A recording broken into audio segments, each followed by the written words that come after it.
Welcome to the Candid Conversation Show. I'm your host, Marilyn Fontaine, artist and creative coach for women who want success and income with ease.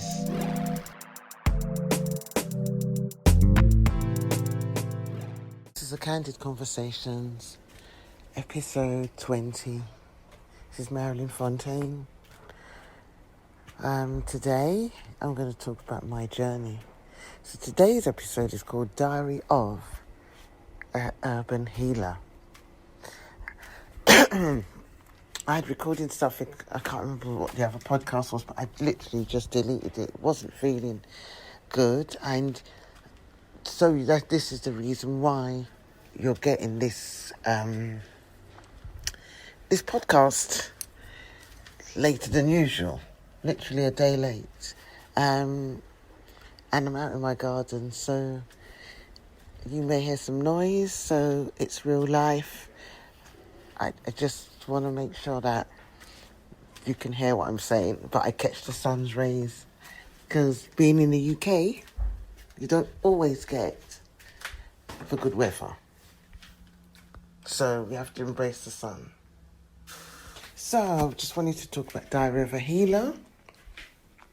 And this is the space. There's a big, massive fly or wasp or something that's buzzing around me. So I was gonna do another podcast, and I decided to just talk about my journey. Reason being is because the subject of identity keeps coming up, and I've had a conversation with people about their new identity. And, you know, we've come out of the pandemic. It's the first year that we've not had a lockdown. And we're adapting to this new normal. We know the virus isn't going to go away. We're not sure about what's happening in the future. But many people have come from the ashes of the pandemic with a new identity, being a new person. And I believe this journey had started long before the pandemic happened, but the pandemic gave us integration. And so what's happening is that people are emerging from this pandemic into this new identity, or between two identities, the old and the new. And if you go back to my podcast, about old beliefs, new identity, because, I speak about that a lot. But I think the reason why I wanted to talk about the steps of my journey, and bits of it's covered in the podcast, but I want to talk about it from the standpoint of being a healer, coach, a person that's been on a spiritual journey, because I want to share my journey with you, but I also want to see where I am at in my own process. And it sounds crazy, because I know I am in my own process, but I feel like I have to really lay to rest and to give thanks to that part of my life, which was my preparation to get in where I am now. And in human design, I'm a 6'2" projector. I was what we would call on the roof. So those journeys were me collecting data about my life, being, a healer, a coach, a guide, a role model. That is my human design, my strategy, that's what I am. 6'2" is a role model hermit. And so I want to talk about it because I also want it to make sense to the part of me that doesn't understand that I don't need to. I'm home. And home is your body. Just as she says that, the fly decides to come into the room. But, home is my body. Home is my soul. Home is my spirit. And so I want to invite you to share with me. And maybe we can, this will probably be 3 parts in my journey. But, it'll probably be, all those parts. I want you to come along with me on my hero's journey. Let me see if I can get rid of this fly, because it is just so annoying. I can't believe it. So, okay, and it's following me. I'm trying to go to another room, and the fly's following me. Okay, so, seems like we've got a house full of flies. Doors open. It's summer. Okay, so I want to start when I'm going to go back into the garden. So I want to start when I first came into the spiritual world, and that started with my panic attacks. But okay, I'll go back actually. Age 9, I used to sit with my brothers and sisters and talk about spiritual stuff, reincarnation. I was 9 years of age when my siblings would talk about these things, reincarnation, and afterlife and spiritual stuff. And I got it. It's something I just knew what they were talking about. It resonated with me age 9. And then I think one time there was a family party and there was some kind of ruckus. And I think some man hit my brother. My brother's only young. And my uncle, went, to sort him out. And I remember crying the next day and saying, oh, I don't want to be part of another family. I like this family because it's a great family. We look after each other. And it's really interesting because we look after each other when it comes to other people coming towards us. But with every family, there's always trauma, right? So but that part of me was saying, oh, I don't want to be in another family when I die. Okay, I've come to the quiet part of the house. So I didn't want to be with another family, and I remember crying the next day. And that was for me an indicator many years later. How did I know that at 9? Okay, so fast forward, 21, I was studying fashion. The F just disappeared from my mouth. I was studying fashion, and I was getting disillusioned when I went to work for a company. It's called Hobbs, actually. But I worked in, I did fashion, City and Guilds course. I did an art foundation because I was getting prepared to go to university or polytechnic in those days. So I wanted to either go to Brighton for textiles or Newcastle for knitwear. No, Trent was knitwear. Trent did a lot of really good knitwear courses. And I used to look at Draper's Record and I used to look at all the student shows, and this is where I wanted to go. My mum said to me, and my mum was very enmeshed, and she didn't want me to leave and go away to college. She said, I need to get a job. And that broke my heart because I really wanted to go away. But duty and enmeshment, I didn't know what enmeshment meant at the time, which is, bonding to a parent, not realising that you have your own agency and thoughts. And she was very, very scared of me doing anything. So I didn't go. So I went and got a job. I remember leaving the fashion, or getting sacked from Hobbs, because I didn't go in one day and I was helping my sister with her wedding and they just dismissed me. Wanted to leave anyway, but God, the rejection, the insecure attachment really went out to play. And so what happened was that I was working in an office and this fashion dream had come crashing down. And I realised I played that role throughout my life sometimes. I would always dim my light. And there was always a detrimental effect on my body whenever I dimmed my light. And so I dimmed my light and I went to work in an office. So from being this creative energy to appease my mum, because she said we needed money, I went to work in an office, which was the most awfulest time. Much later I went to work for the council, which was different because I was discovering myself. But this time, I was 21. 21's nothing. It's young.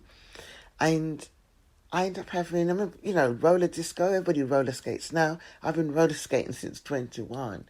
And I remember being in the roller disco and having a panic attack. And at first I thought the panic attack was due to anemia, but it was because I'd lost that part of myself. So the hero's journey or the heroine's journey, this is my call to leave the known space. My leaving the known space was leaving life as I knew it, because I could not go back. And that panic attack, I remember sitting with my friend crying when I was 21, saying, I don't know what's going on with me, everybody thinks I'm crazy. And my friend had said to me, you're living in the light.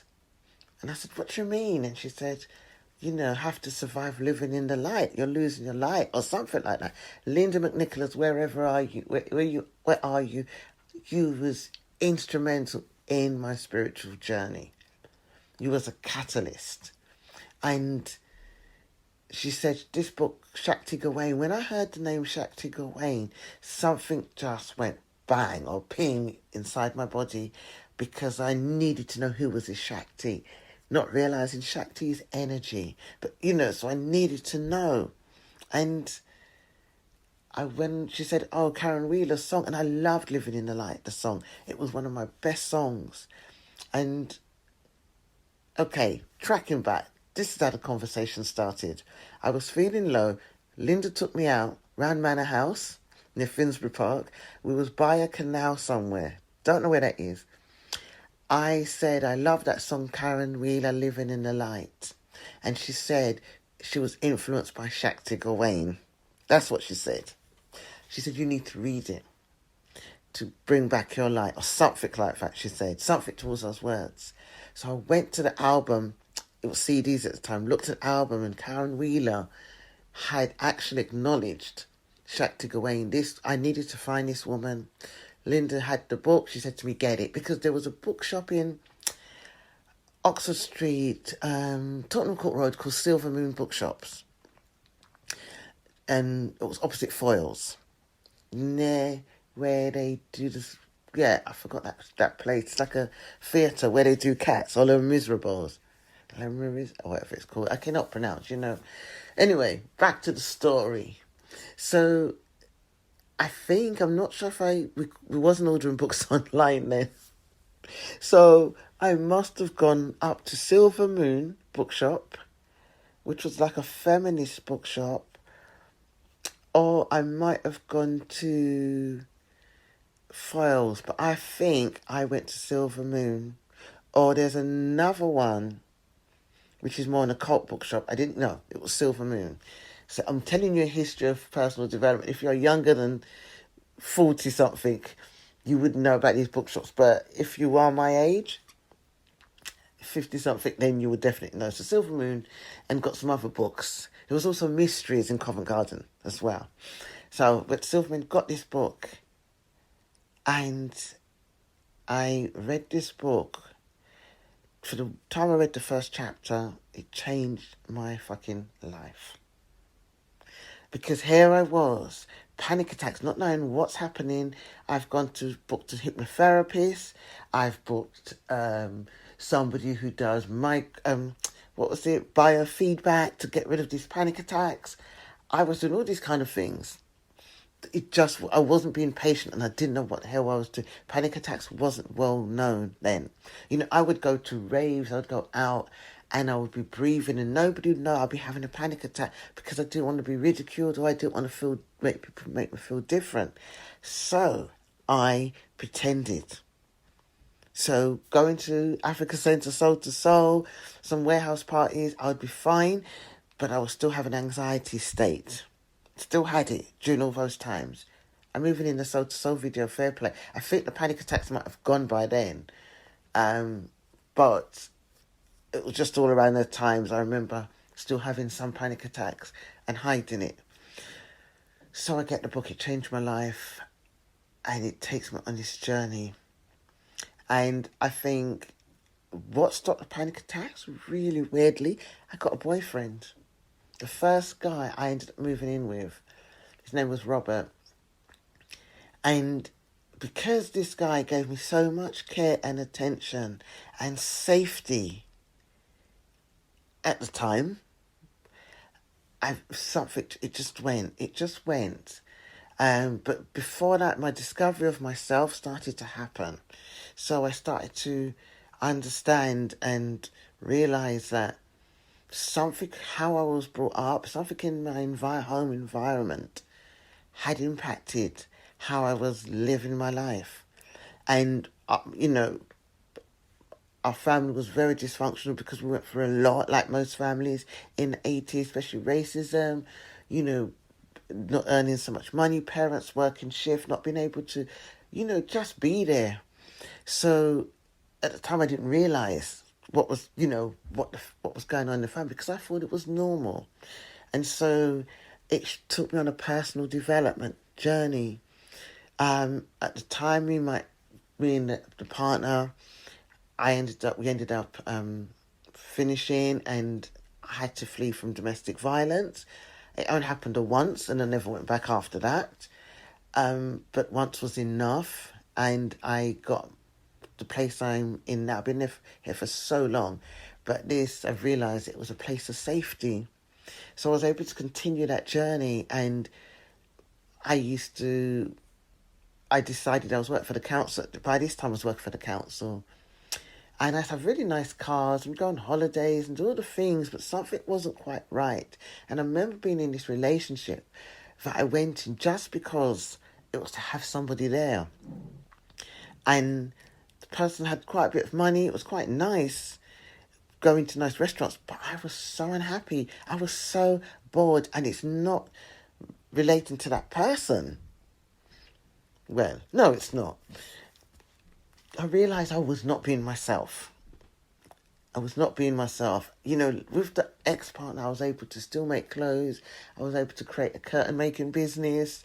I was always creating. And by the time I was 28, which is around my Saturn return, I realised I wasn't happy. So this is the time when, in my human design, that I start what we call get on the roof. So the experiences between birth and 28, quite strong, quite powerful, and you're collecting information. But when you start to go on the roof, that's when everything becomes a great experiment for projectors that are people that have got the 6-2 profile.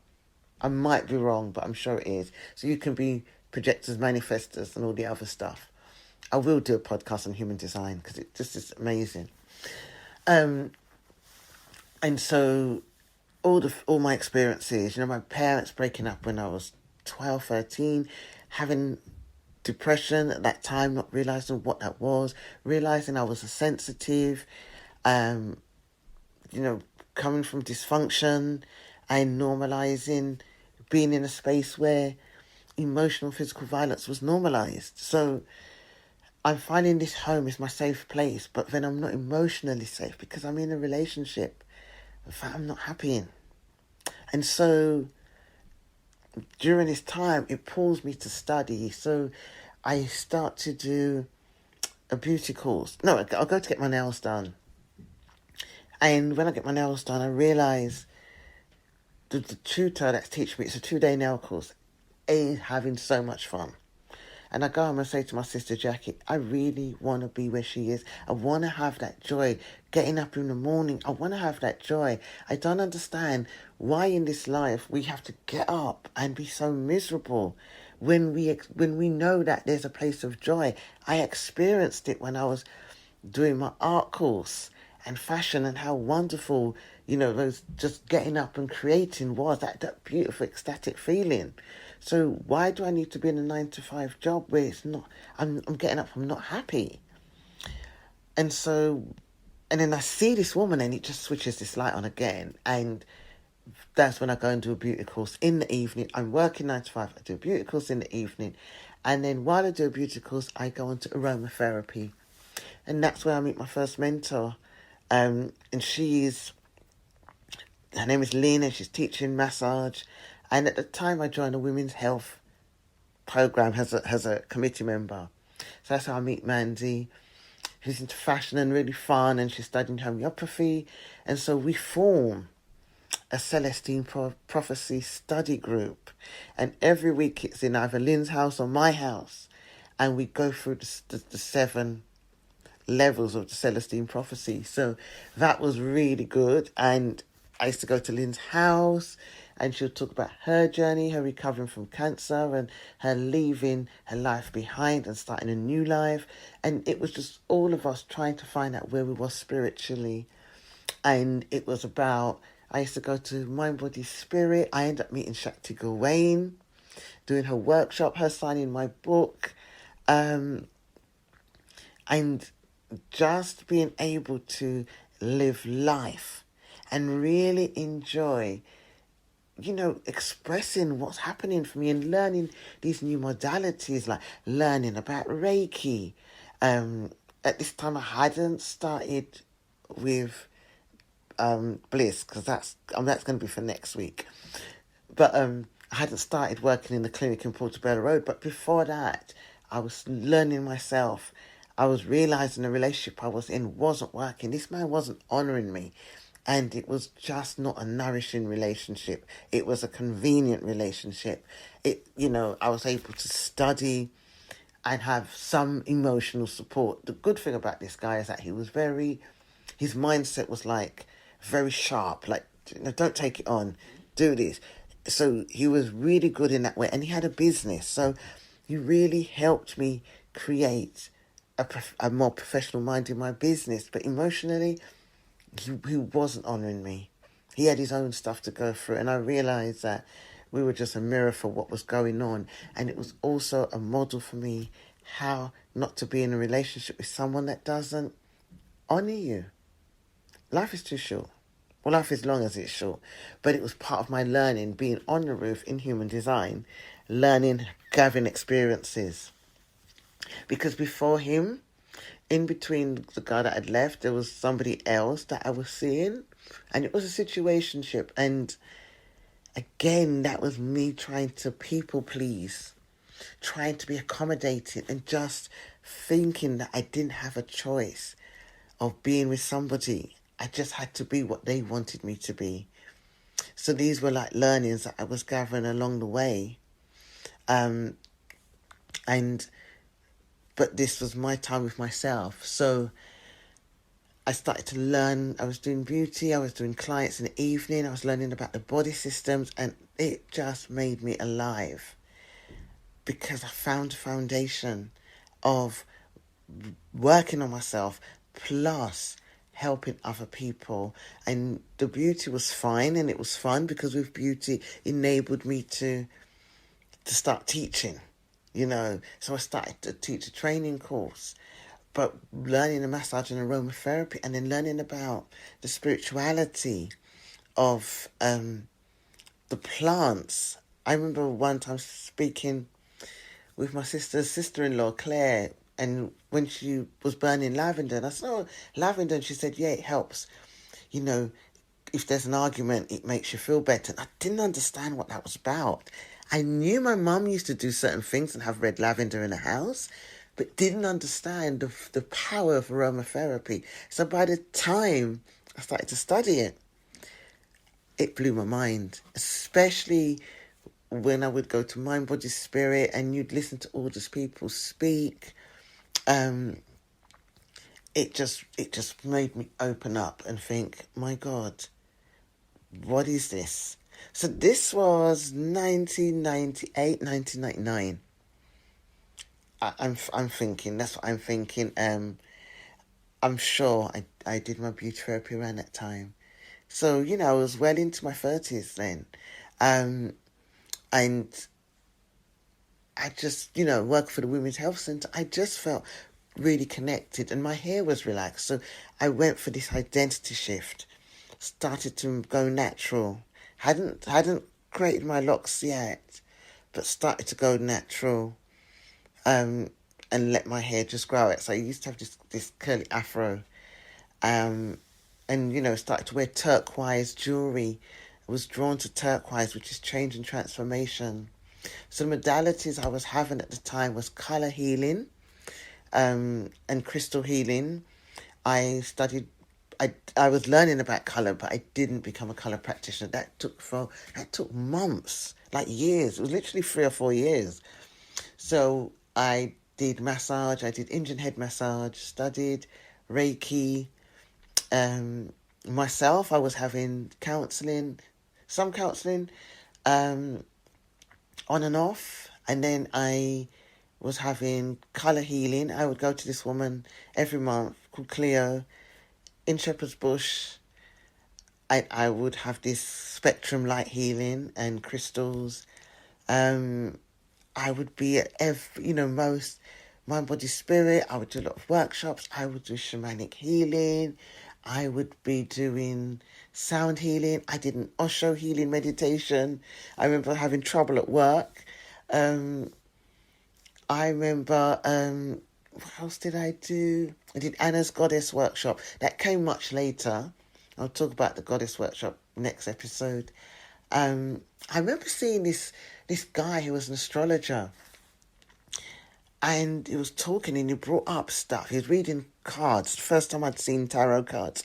And then he said about an aunt was doing black magic on us, my family. And then afterwards, he said, oh, I can fix it. And he brought out these voodoo dolls. I literally nearly jumped out of my skin. And he said, all I need is some clippings of her nails and her hair. I will never forget this. I couldn't have got out of that place fast enough. I said, no, thank you. I will not do that. I mean, I know about voodoo now and magic and stuff like that now. But even then, it was like, no way. I was something like 24, 25 at the time. But I never forgot that. And it really opened my eyes. As much as, we talk about, love and light, there's another side. There's another side to this work. But yeah, so that was the journey from that was the beginning of the hero's journey and being in the other world, meeting the first guide. My next podcast will be being, with the helpful allies, and also meeting the goddess and how I connected to my divinity. So that would be 30 to 42. I'm going to cover that range, and how I opened up my sexuality, how I connected with the goddess, first soulmate relationship. Well, I'd say the second-ish soulmate relationship, and Kundalini awakening. So this is it for the time being. I didn't know I was going to share this, but it really is important because you're witnessing me consolidate something as well. Yes, we've come to the natural end. My throat is ready to stop, but let me know how you feel this episode went. And if you want support during your transition, book a consultation with me, because this journey I know, and I remember this reading that this guy said to me, and he said I have a grand trine in my chart, and that there is going to be ups and downs until I know who I am. Crown success. And to me, crown success is your crown chakra. That is connection to the divine. And we don't understand why we go through situations in life. And if only we knew this at a younger age, it would make the journey much more easier. However, everything is everything, and we need to perhaps not have foresight too much, because at any moment your future can change with what you think and believe and what you release. This is Marilyn Fontaine. I'm signing off for now. Thank you for coming on this journey with me. Part 2 next week. You want to be part of an incubator of some amazing creative women, then you need to join the Highly Capable Creative one-to-one program with me. To join, you can just contact me at www.mjfontaine.co.uk and book a sales call with me to join this amazing 6-month program where we get to work on your creative business. We also get to work clearing your blocks and also bringing that confidence up to 100 so you can stand in your agency and live your best life.